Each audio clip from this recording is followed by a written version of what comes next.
Good morning student, welcome to R से chemistry online class. तो बच्चों लास्ट वीडियो में हम बात कर रहे थे हेलो एल्केन के नोमेनक्लेचर की। ठीक है बच्चों, तो हम पार्ट ए की पहले बात कर रहे हैं हेलो एल्केन। जो हमारे पास में चैप्टर दिया हुआ है हेलो एल्केन व हेलो एरिन। तो हम सबसे पहले हेलो एल्केन के बारे में, तो यहाँ पर आपके पास में बोला था हेलो एल्केन।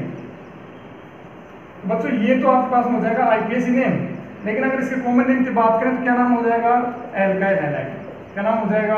एल्काइल हैलाइड, ये इसका कॉमन नेम हो जाएगा। लास्ट वीडियो में हमने इनके एग्जांपल्स की बात करी थी कि इनका कॉमन नेम हम कैसे रखेंगे, आईपीएस नेम हम कैसे करेंगे बच्चों। ठीक है, नोमेनक्लेचर कैसे करेंगे। आज हम बात कर रहे हैं नेचर ऑफ CX बॉन्ड, मतलब nature of carbon halogen bond. आज का जो हमारा टॉपिक है नेचर ऑफ CX बॉन्ड। ये बच्चों CX का मतलब RX है आपके पास में। CX का मतलब क्या है? इट मींस RX है आपके पास में। ठीक है, हेलो एल्केन की बात कर रहे हैं सबसे पहले। तो बच्चों देखो CX बॉन्ड जो होता है इसके नेचर की बात करें, कुछ पॉइंट्स हैं। सबसे पहले पूछ रहा है कि नेचर ऑफ CX बॉन्ड। आपके पास में ये जो C है और ये जो X है, तो ये बॉन्ड जो होगा ये कैसे नेचर का है? पोलर नेचर का है, नॉन पोलर नेचर का है, कैसे नेचर का है? तो बच्चों देखते हैं, यहाँ पर कार्बन की जो EN है, इलेक्ट्रॉन नेगेटिविटी, वो आपके पास में, और यहाँ पर हेलोजन की EN ले लेंगे हम, EN ले लेंगे बच्चों। कार्बन की जो EN होती है वो होती है 2.5। कितनी होती है बच्चों? 2.5। और नाइट इसकी हेलोजन फैमिली की जो EN होती है वो आपके पास में होगी 2.5 से ज्यादा। इनकी जो EN होगी वो EN क्या होगी? ग्रेटर देन 2.5 होगी आपके पास में। अब एक बात था बच्चों, आप यहाँ पर दिया गया है कि सर इसकी EN तो है कम, इसकी EN कितनी दी है आप लोगों को? 2.5। इसकी EN क्या दी है आपको? 2.5 से ज्यादा। 2.5 से EN क्या दी है आपको? ज्यादा दी गई आपके पास में। तो बच्चों बताओ, आपके पास में ये जो इलेक्ट्रॉन है, ये इलेक्ट्रॉन जो है, इस इलेक्ट्रॉन को कौन अट्रैक्ट करेगा? देखो इस इलेक्ट्रॉन को कौन खींच रहा है? क्योंकि जिसकी EN ज्यादा है, और EN की डेफिनेशन क्या होती है? Attraction of share paired electron. कि शेयर पेयर्ड जो इलेक्ट्रॉन है, जिसे शेयर कर रहा है उसके इलेक्ट्रॉन को खुद की तरफ खींचना, अट्रैक्ट करना। तो देखो इस इलेक्ट्रॉन को कौन अट्रैक्ट करेगा? ये करेगा, बिकॉज क्योंकि इसकी EN जो इससे क्या है? ज्यादा। इसकी EN इससे क्या होने की वजह से ज्यादा, ये इलेक्ट्रॉन को खुद की तरफ क्या करेगा? अट्रैक्ट करेगा। अगर इलेक्ट्रॉन यहां से यहां जाएंगे, इसका इलेक्ट्रॉन से इधर जा रहा है, एक इलेक्ट्रॉन जाएगा तो इस पर चार्ज कितना आ जाएगा? पार्शियली पॉजिटिव, और इस पर चार्ज किया जाएगा पार्शियली नेगेटिव चार्ज आ जाएगा। तो ये जो बॉन्ड होगा ये कैसे नेचर का हो जाएगा? पोलर नेचर का। कैसे नेचर हो जाएगा? Polar nature. सबसे पहले पॉइंट कि जो आपके पास में हेलो एल्केन होते हैं, हेलो एल्केन में CX बॉन्ड जो होता है उसकी नेचर क्या होती है? तो आप लोग क्या बोलेंगे? ये जो होता है पोलर नेचर का, पोलर नेचर का होता है। Due to greater EN, due to more EN halogen atom, comparison is carbon atom। आपके पास कि सर इसकी EN इससे ज्यादा होने की वजह से ये इसके इलेक्ट्रॉन को क्या करता है? खुद की तरफ क्या करता है? अट्रैक्ट करता है बच्चों। तो ये कैसे नेचर का हो जाएगा? पोलर नेचर का हो जाएगा। फर्स्ट पॉइंट आपके पास में।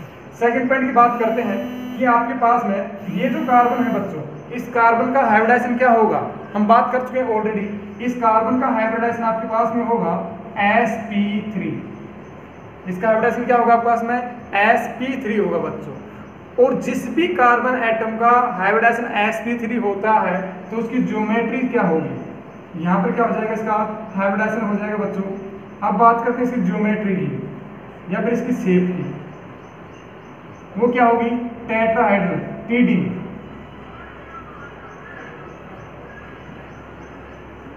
क्या होगी? TD। तो यहाँ पर बॉन्ड एंगल कितने का होगा? यहाँ पर bond angle BA 109 degree 28 minute का बच्चों। कितना होगा? 109 डिग्री 28 मिनट का होगा आपके पास में। साथ के साथ में ये जो बॉन्ड है कैसे नेचर का हो गया? बिकम्स पोलर नेचर होगा आपके पास में। और ये पोलर नेचर का क्यों हो रहा है? Due to more EN halogen atom in comparison carbon atom becomes CX bond is polar nature। ठीक है आपके पास में। अब यहाँ पर इसके हाइब्रिडाइजेशन हो गया sp3, ज्योमेट्री हो जाएगी टेट्राहेड्रल, बॉन्ड एंगल कितना हो गया आपके पास में? 109 डिग्री 28 मिनट बच्चों। अब यहाँ पर जो X जो होगा आपके पास में वो क्या क्या हो सकता है? फ्लोरीन, क्लोरीन, ब्रोमीन व आयोडीन। तो यहाँ पर देखते हैं बच्चों, आपसे बोला गया कि बॉन्ड लेंथ का ऑर्डर बताओ। किसका?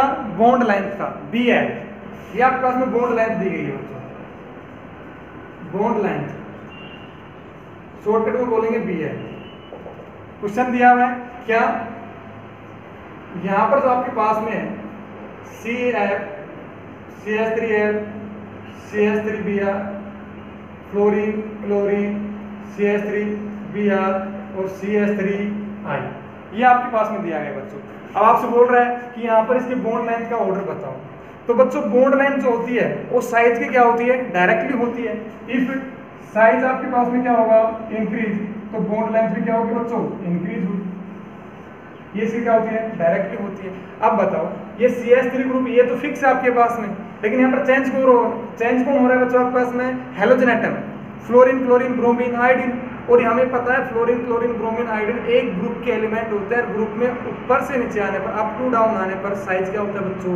बढ़ता है। अगर साइज बढ़ेगा तो बॉन्ड लेंथ भी क्या होगी बच्चों? बढ़ेगी। तो आंसर क्या जाएगा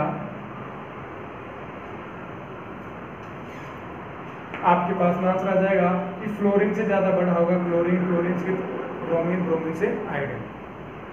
ठीक है बच्चों, अब बात करते हैं, बॉन्ड लेंथ हो गया, तो बात करेंगे यहाँ पर बॉन्ड एंथैल्पी। इसकी बात करेंगे बॉन्ड एंथैल्पी।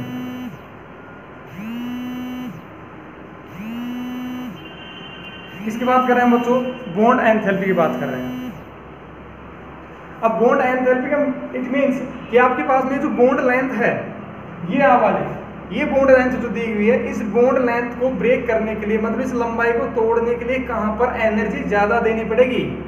कहां पर तो एनर्जी की रिक्वायरमेंट ज्यादा होगी और कहां पर कम होगी आपके पास में बच्चों?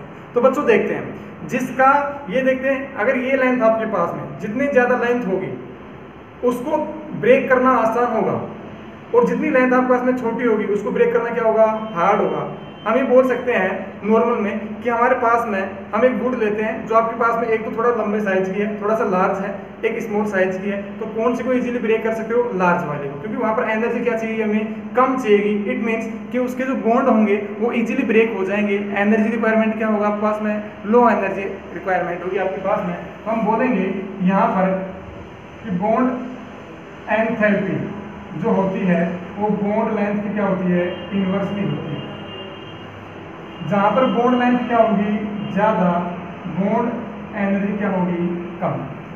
कि आपको बॉन्ड लेंथ यानी बॉन्ड को ब्रेक करने के लिए कहां पर एनर्जी ज्यादा रिक्वायर है? तो बच्चों जिसका साइज जितना ज्यादा, बॉन्ड लेंथ उतनी क्या होगी? ज्यादा, लेकिन उसकी बॉन्ड एनर्जी क्या होगी? उतनी क्या होगी बच्चों? कम होगी। तो यहीं पर यही एग्जांपल लेते हैं आपके पास में, देखो CH3F, CH3Cl, CH3Br, CH3I। आप इधर से इधर जा रहे हो, लेफ्ट से राइट, तो साइज क्या हो रहा है बच्चों? आपका इंक्रीज हो रहा है। तो हाँ बच्चों, हम बात कर रहे थे कि सर यहाँ पर जो बॉन्ड एनर्जी होगी वो कितनी होगी, या बॉन्ड एंथैल्पी कितनी होगी आपके पास में? तो देखो जिसका साइज जितना ज्यादा बड़ा होगा उसको साइज को ब्रेक करने के लिए, उसकी लेंथ को ब्रेक करने के लिए एनर्जी क्या होगी? कम चाहिए होंगे। तो देखो यहाँ पर साइज अगर ज्यादा है तो बॉन्ड लेंथ भी क्या होगी? ज्यादा। तो उस बॉन्ड लेंथ को तोड़ने के लिए एनर्जी क्या चाहिए? हमें कम चाहिए। आंसर क्या जाएगा? ये वाला, कि यहाँ पर हमें बॉन्ड एनर्जी की सबसे ज्यादा जरूरत पड़ेगी, क्योंकि फ्लोरीन का आकार इन कंपेरिजन अदर एलिमेंट्स क्या होता है? सबसे कम होता है। ठीक है बच्चों, ये तो होगी हमारे पास में बॉन्ड लेंथ की बात होगी, बॉन्ड एनर्जी की बात होगी बच्चों।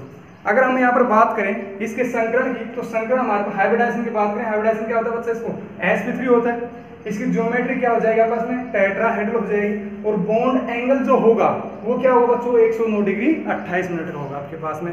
बोला जाए CX बॉन्ड जो होता है वो कैसे नेचर का होता है? तो आप बोलोगे पोलर नेचर का होता है। अगर रीजन पूछा जाए तो आप क्या बोलोगे?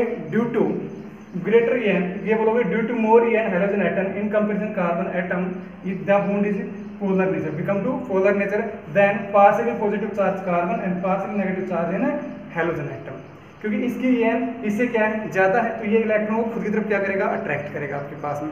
अब बात करते हैं यहाँ पर बॉन्ड लेंथ की और बॉन्ड एनर्जी की बात करते हैं बच्चों। तो बॉन्ड लेंथ क्या होगी? साइज की क्या होगी? डायरेक्टली होगी। जैसे जैसे साइज बढ़ेगा, फ्लोरीन जो आपके पास में हाइड्रोजन एटम दिए गए हैं तो उनकी लेंथ क्या होगी? बढ़ेगी। और जिसकी लेंथ जितनी ज़्यादा उसको ब्रेक करने के लिए एनर्जी उतनी क्या चाहिएगी, कम चाहिएगी।